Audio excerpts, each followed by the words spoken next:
Hello, ladies and gentlemen, and welcome to the first Ted's Booze Cellar of 2019. Now, the reason why I haven't done a episode of this or any videos on either of my or any of my three YouTube channels for the last few weeks is because I was mainly just focusing on finishing writing up my essay and also spending some time with my family over the Christmas and holidays and New Year's period. So, if you guys are wondering where I was, that's where I was. I should have put out an announcement earlier, but for that I apologise. In any case, to start off the new year correctly, I think we'll take a look at something I was actually given for Christmas by my dad. This is a bottle of Steen Brugge.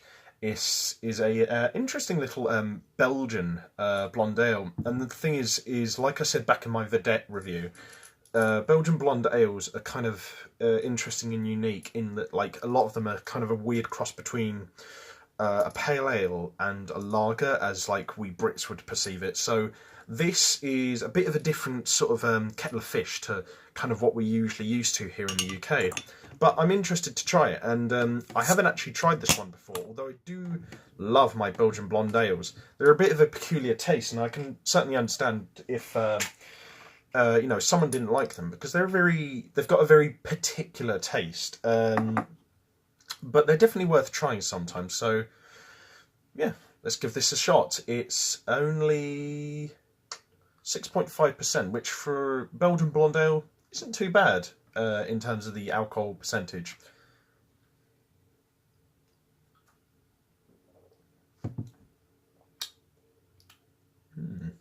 That's really, really nice, actually. It tastes kind of like, it tastes really like, actually, speaking of Belgian blonde ales, it tastes like really, like an interesting cross between Leffe and Hergarden, which are two personal favourites of mine. It's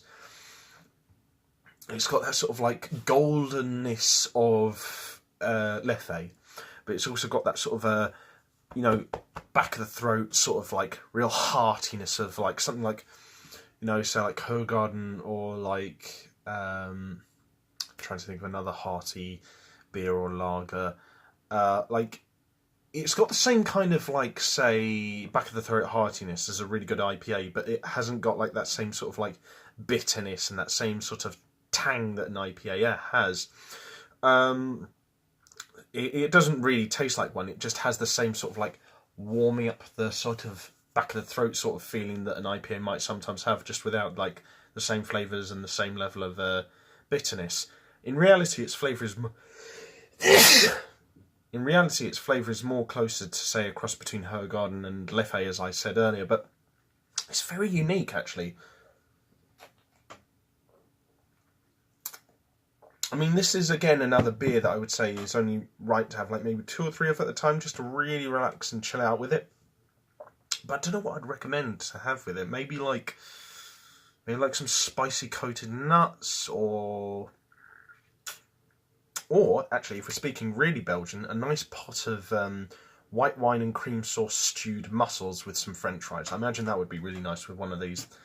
In any case, as always, know your limits, drink responsibly, and be sure to check out my other social medias and YouTube channels in the video description below. And stay tuned for the next episode of Ted's Booze Cellar. And if you have any further suggestions for future videos on this channel, as well as alcohol reviews, leave them in the comment section below, as well as also leaving a like, share and subscribe. And until next time, I've been Ted, and I'll see you guys at the bar for the next episode of Ted's Booze Cellar. Bye bye for now, and it's a happy 2019 from me.